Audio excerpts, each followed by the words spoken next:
ito yung side stand ni Flex, yung sa side yan. So ito yung sa main ito. Pero malaki rin itong motor na ito, mabigat din nga ito kasi nga 125. Kapag main stand, ang dali lang, galing din nga ng pagkagawa. Hindi ka talaga mahihirapan na main stand yung pinakagitna niya. Ito kasi ito yung pinaka sa side o yan ni Flex. So aking isasid at napakadali, pero kapag binuhat ko ito, napakabigat din ito, mabigat din. Okay, isasid ano natin, i-main stand natin.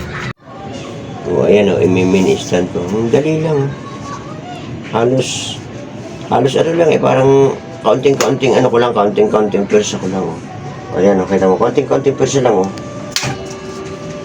ano kaagad, naka-stand na kaagad. Tapos kapag inalis, madali din, siyempre. Kaya lang maano dito kasi matulas yung tiles.